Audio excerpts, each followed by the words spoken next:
अस्सलाम वालेकुम। 5 क्लास आज हम इंग्लिश भी पढ़ने जा रहे हैं। चैप्टर जो है वो 10 है। चैप्टर नेम जो है वो वर्ब्स। तो बेटा मैं इसके बारे में आपको पहले ही एक लेक्चर दे चुकी हूँ कि ये इस चैप्टर में एक्टिव और पैसिव वॉइस को डिस्क्राइब किया गया है।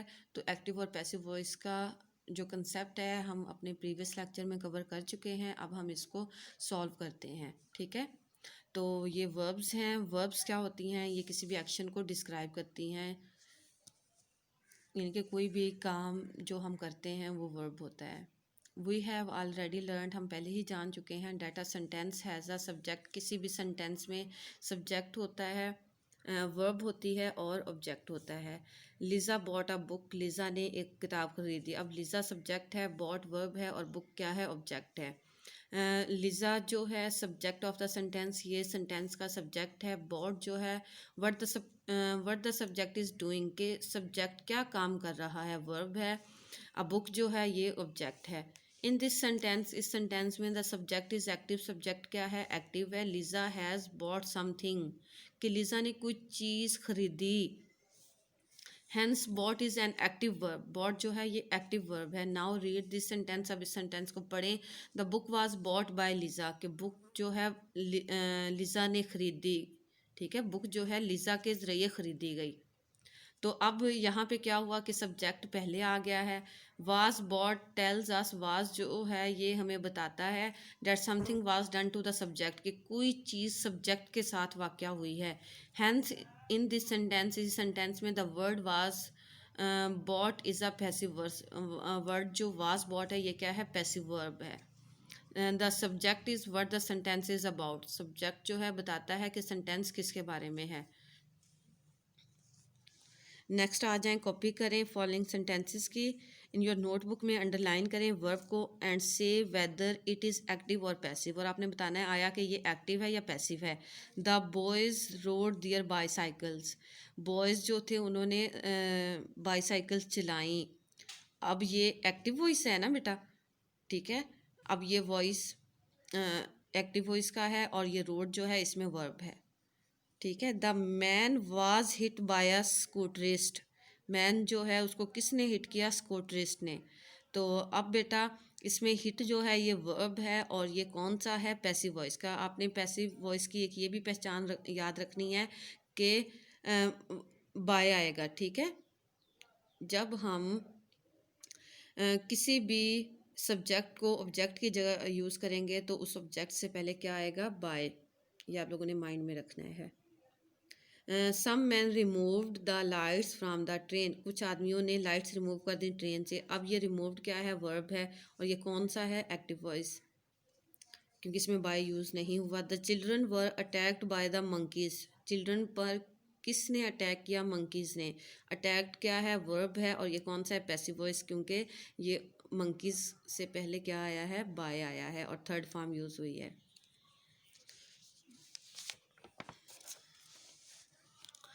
कॉपी करें सेंटेंसेस की इन योर नोटबुक में। Change the active verbs into passive, ठीक है। एक्टिव वर्ब को आपने किस में चेंज करना है? पैसिव वॉइस में।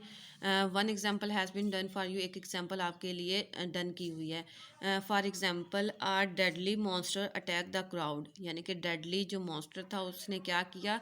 क्राउड पर हमला कर दिया। अब ये एक्टिव है। अब ये हम क्राउड जो है ये पहले लिख देंगे यहाँ पे जो ऑब्जेक्ट, ठीक है। द क्राउड वाज अटैक्ड, ठीक है।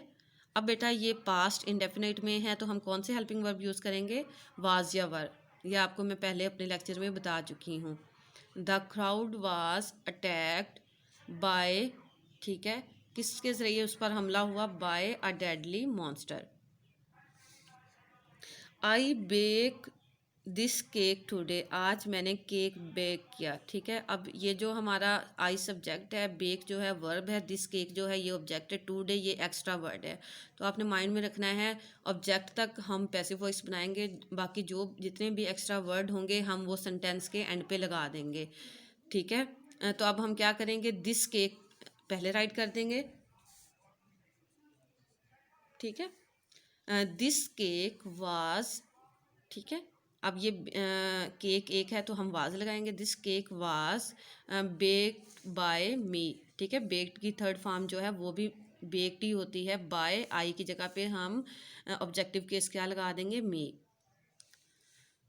वी बाय आवर ग्रॉसरी, हमने ग्रॉसरी खरीदी from a nearby shop, करीबी दुकान से। अब बेटा इसमें सब्जेक्ट क्या है, वी, काम क्या किया, वर्ब क्या है, बाय, ग्रॉसरी जो है ये ऑब्जेक्ट है। अब फ्राम नियर बाय शॉप ये एक्स्ट्रा वर्ड्स हैं, आप इनका ऑब्जेक्ट पैसिव वॉइस बना के ये जो एक्स्ट्रा वर्ड्स हैं ये एंड पे लगा देंगे इसी तरह। तो अब बेटा आपने क्या करना है, आवर ग्रॉसरी, ठीक है, आवर ग्रॉसरी ये लगा दिया। अब यहाँ पे बेटा इज आएगा क्योंकि ये प्रेजेंट इंडेफिनाइट का है, फर्स्ट फॉर्म यूज़ हुई है, ठीक है। तो आवर ग्रॉसरी इज़, इसीलिए हम हेल्पिंग वर्ब क्या यूज़ करेंगे, is am are. The our grocery is, ठीक है, यहाँ पे आप दा नहीं लगाएंगे, आवर लगाएंगे, ठीक है। Our grocery is brought by us, ठीक है, हाँ हमारी ग्रॉसरी जो है ब्रॉट बाय अस, ठीक है। वही की जगह जो ऑब्जेक्टिव केस हम यूज़ करेंगे वो अस का लगाएंगे। Our grocery is brought by us from a nearby shop. And the enemy fired a shot at him, ठीक है, एनिमी जो था उसने शॉट फायर किया उस पर। तो एट हिम ये अब एक्स्ट्रा वर्ड है, इसको हम यहीं ऐसे ही लगाएंगे तो हम पैसिव बनाएंगे सब्जेक्ट का, वर्ब का और ऑब्जेक्ट का। तो कैसे हम करेंगे, आ शॉट वाज, ठीक है, ये अब पास्ट इंडेफिनेट में है तो हम was verb helping verb use करेंगे। A shot was fired, third form जो है वो भी फायर्ड ही है, by the enemy at him, इस तरह से। Mother read a story every night, अम्मी जो है, अम्मी हर, अम्मी ने हर रोज़ स्टोरी पढ़ी, ठीक है, ये पास्ट इंडेफिनेट में है। तो अब हम क्या करेंगे बेटा कि इसमें हेल्पिंग वर्ब जो हैं वाज लगाएंगे, वाज या वर, ठीक है। अगर सब्जेक्ट सिंगुलर है तो, अगर सब्जेक्ट सिंगुलर है तो हम वाज लगा देंगे, और अगर सब्जेक्ट प्लूरल है तो हम वर लगा देंगे, ठीक है। तो अब ये सब्जेक्ट सिंगुलर है, आ स्टोरी जो है ये सिंगुलर है, तो हम क्या लगाएंगे यहाँ पर, आ स्टोरी, द स्टोरी नहीं आएगा, आ स्टोरी, ये बच्चे की बुक है तो उसने इस तरह से राइट किया हुआ है। A story was read by a mother every night, ठीक है। अब हम क्या करेंगे, रीड की थर्ड फॉर्म जो है वो भी रीड होती है, a story was read by a mother, ठीक है, एवरी नाइट।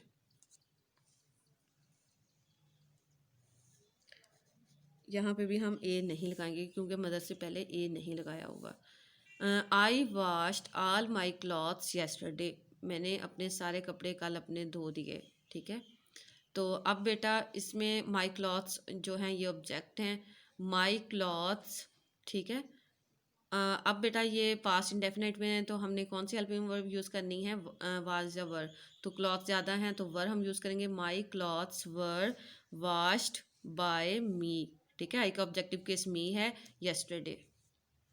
नेक्स्ट है बेटा, copy the sentences in your notebook, अपनी नोटबुक में इन सेंटेंसेस की कॉपी करें। Change the sentence from passive to active, passive से एक्टिव में चेंज करें। One example has been done for you, या यहाँ पे बेटा अब उन्होंने उल्टे दिए हुए हैं तो आपने इनको सीधा करना है, ठीक है।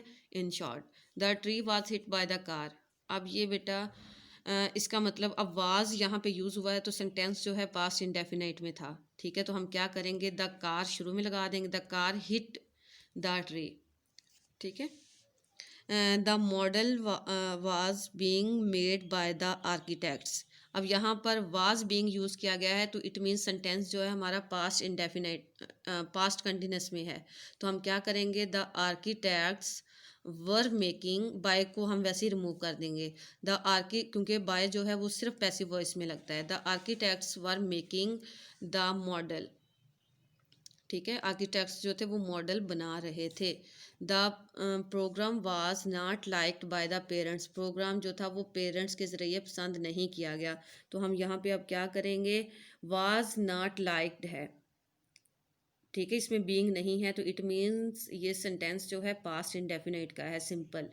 तो हम क्या करेंगे, the parents did not like, ठीक है, यहाँ पे हम डिड नॉट, अब ये बेटा ये लाइक जो थर्ड फॉर्म यूज़ की गई है ये तो पैसिव वॉइस में की गई है ना, लेकिन यहाँ पे तो हमने सिंपल बनाना है एक्टिव वॉइस में। तो एक्टिव वॉइस में पास्ट इंडेफिनिट का जो फार्मूला है, अगर नेगेटिव हुआ तो did not plus first form आती है। तो हम भी यहाँ पे क्या करेंगे, the parents did not like the program. Next है बेटा, the house was painted by the workers. House जो था वो वर्कर्स के ज़रिए पेंट किया गया। तो अब इट मीन्स ये पास्ट इंडेफिनाइट का है क्योंकि यहाँ पर वाज यूज़ हुआ है। अगर बीइंग वाज बीइंग होता तो फिर वो पास्ट इंडेफिनाइट का होना था। तो हम यहाँ पर क्या करेंगे, the workers painted the house. Workers जो थे उन्होंने हाउस को पेंट किया। ठीक है, बाय को ख़त्म कर देंगे। The roads were being clean by them. Roads जो थे उनके ज़रिए क्लीन किए गए। अब दैम का यहाँ पर सब्जेक्ट क्या होगा, दे। अब वर बीइंग है तो इसका मीन ये पास्ट कंटिन्यूस का है, तो हम क्या करेंगे, दे वर क्लीनिंग द रोड्स। ठीक है, वो रोड्स को साफ कर रहे थे। नेक्स्ट आ जाएं, कॉपी द सेंटेंसेस, कॉपी करें इन योर नोटबुक में, कंप्लीट दैम, इनको कंप्लीट करें विद द करेक्ट वर्ब, सही वर्ब के साथ, एंड टेंस, और सही टेंस के साथ। It consist of 2 high heels, ये 2 हाई हिल्स पर मुश्तमिल है।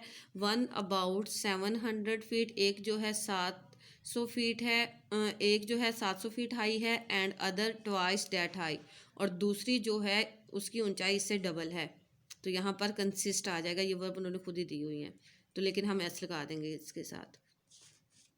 द इंटायर आइलैंड वाज, ठीक है, इज़ है तो हम क्या करेंगे, वाज लगाएंगे। The entire island was surrounded, ठीक है, ये सराउंड है तो हम सराउंडेड लगाएंगे। ये बाय है क्योंकि ये पैसिव का है, तो यहाँ पे थर्ड फॉर्म हम लगाएंगे। The entire island was surrounded by a beach of white sand.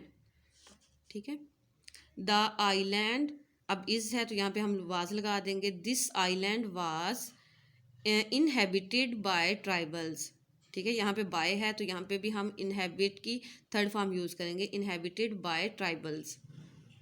बेटा यहाँ पे बच्चों ने बहुत ज़्यादा जो है पेंसिल्स के साथ लिखा हुआ है तो समझ नहीं आ रही, लेकिन आप मेरा बोलना जो है वो तो सुन रहे हैं, तो आपने जो मैं बोल रही हूँ उसको फॉलो करना है। ठीक है,